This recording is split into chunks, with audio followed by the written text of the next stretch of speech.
Hi, my name is Vaibhav, and today we'll learn about functions. So functions are a very important concept both for your engineering entrance exams and also in order to understand various concepts in mathematics. It's a very fundamental concept, and it is used to describe a lot of phenomena in both the physical, chemical and other phenomena that happens in the real world.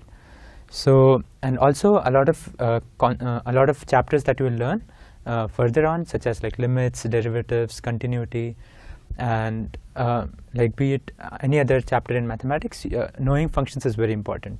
So it's a very fundamental chapter. It has various definitions and a lot of use for the next topics that you learn.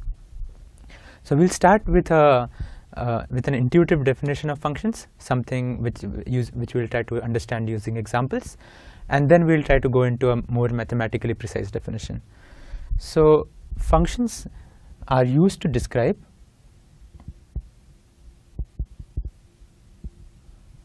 a special relation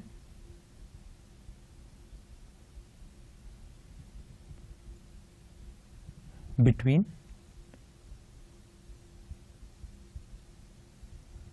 two variables. So here the word relation is a mathematical concept that we'll understand later, but this is a very intuitive concept where, like, what we are trying to see is we have two variables of interest and we are trying to define their what is the relationship between them. And that is something which is important in a lot of places, because you always have something such as an input to a system and an output to a system, and you want to figure out what the system is doing, and functions come in handy at that place a lot.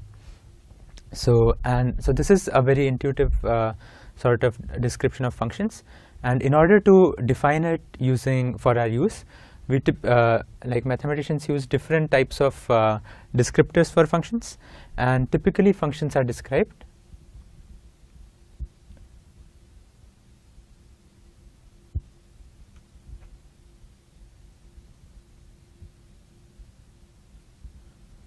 using a graph,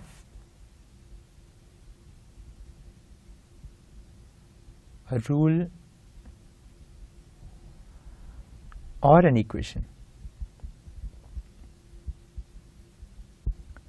And now we'll see like how this is done.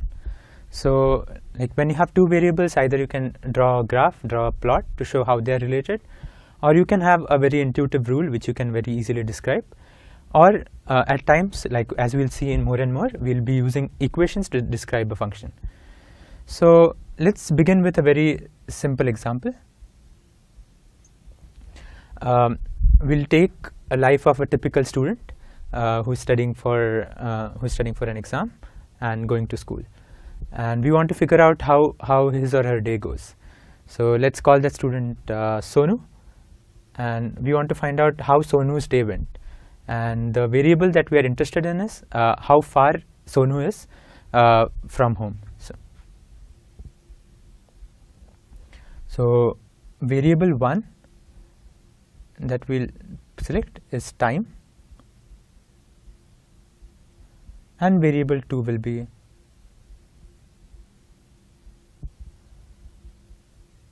Sonu's distance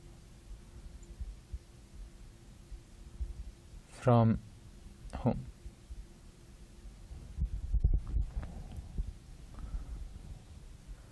Now let's go to our first definition that we wrote.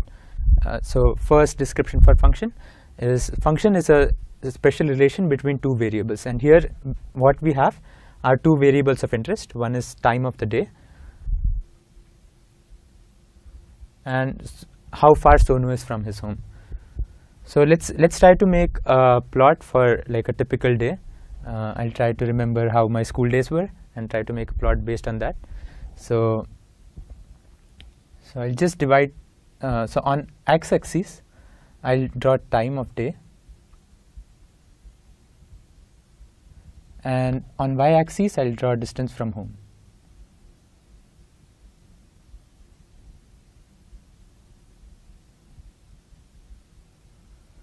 So we'll count time from midnight, so 0 and in 24-hour format. So 0, then let's say 5, 10, 15, 20, and 24, because the day has 24 hours. And then we want to figure out how the day went. So in morning, Sonu was at home till 6 o'clock. Then he went to school. So the distance was some distance, how much far the school was. And then he was at school till roughly 2 p.m., which is 14 hours. Then he went to a friend. Then let's say he goes to a friend's place, spends some time there, and then comes back to home, and then spends the rest of the time at home. So here we see that very intuitively we can describe relationship between two variables using a plot.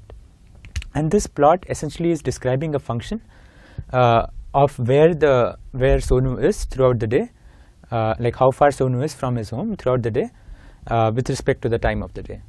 So similarly, we can draw up such graphs or such relations for different variables. So taking an example from physics, let's say we want to study a similar thing but for an object which is moving with a constant velocity. So let's take another example.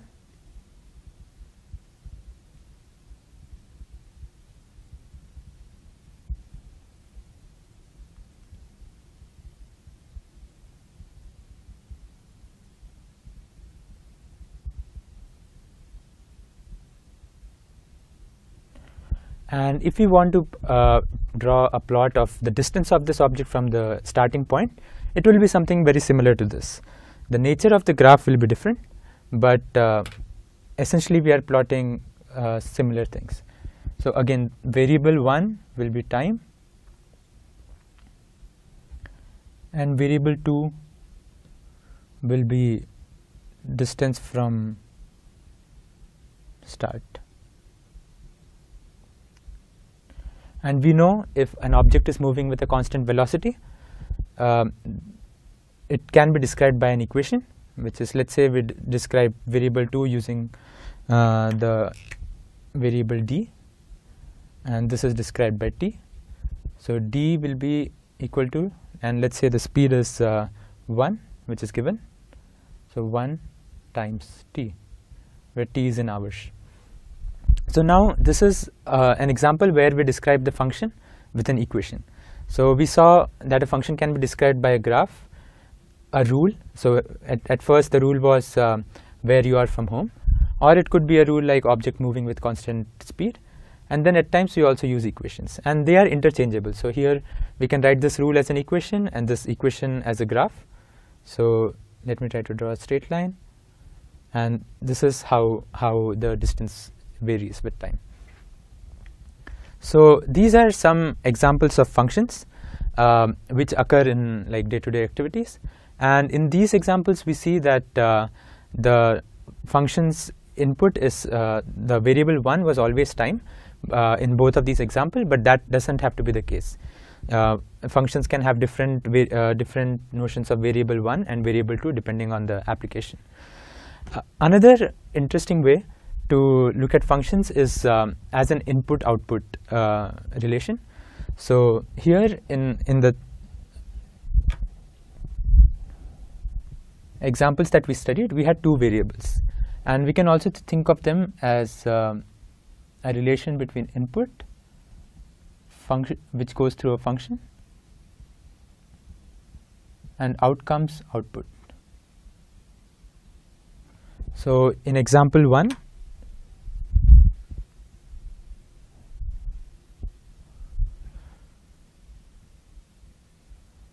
input was time of day and output was distance from home.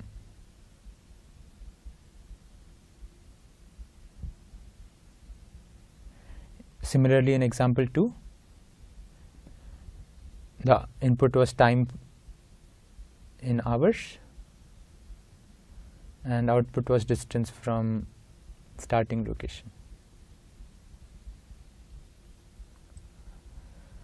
So we have seen multiple ways of intuitively describing the function. So either it could be a special type of relation between two variables, which could be described using a graph, rule, or equation. It could be thought of as a system which converts an input to an output, and that is and whenever we have anything of this sort, we can use functions to describe them. Now, once we have these functions, they are very useful, and they can be manipulated to figure out a lot of properties of the system. So far we have seen like a few examples. Now I would request you to take some time to think about other functions that you encounter in daily life. So for those of you who like sports, you can think of something, let's say in cricket. Your favorite batsman hits a ball and you want to figure out how fast the ball is moving. So you can have time after which the ball was hit and the speed of the ball. And it doesn't have to be anything to do with speed or time. It could be something altogether different. So let's say you are traveling in a train from Bombay to Delhi, and at Mumbai 20 people ride on the train, and then the number of people changes every station. And based on the distance from Mumbai, you can figure out the number of passengers in the train. So in this example, in the train example,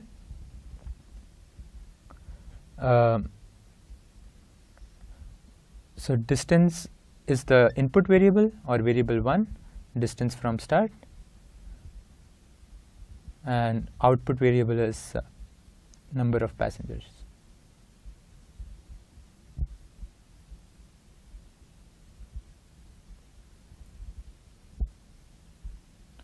And similarly, you can make other functions. You can find other functions in your day-to-day activities, and they occur in like almost all physical and in various physical and chemical phenomenon. And so a lot of things that you are learning in physics and chemistry are also like functions are also useful there to describe those phenomena. So again, take some time to think about examples of functions.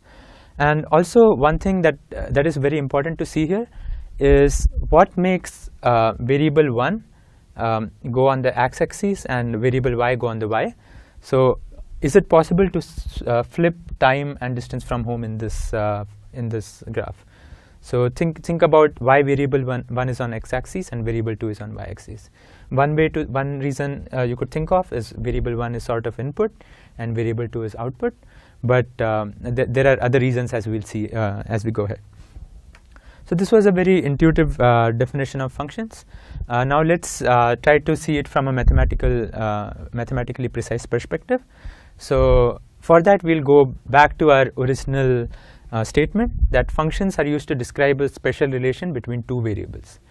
So here we have like a few mathematical terms. We have relations and we have variables. And we'll try to see how they relate to the mathematical concepts that we already know. So one thing that you have already learned is sets. Sets are a collection of items, and so let's say we have a set A and B, where A could be like any object of interest and B could be another set of object of interest. And let's say we denote elements of A by A, small a, and elements of B by small b. So once we have this set, we have variables from these sets, and we can use and whenever there is any relationship between these variables, we can define them using certain mathematical constructs. So one construct is a Cartesian product of two sets.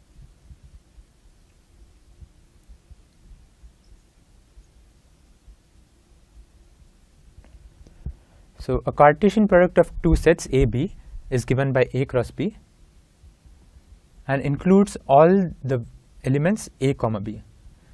So let's say if set A has two variables, let's say A1 and A2, and set B has one variable B1, then A cross B will have three variables, because A1 comma B1, A2 comma B1, and it will have two variables as well.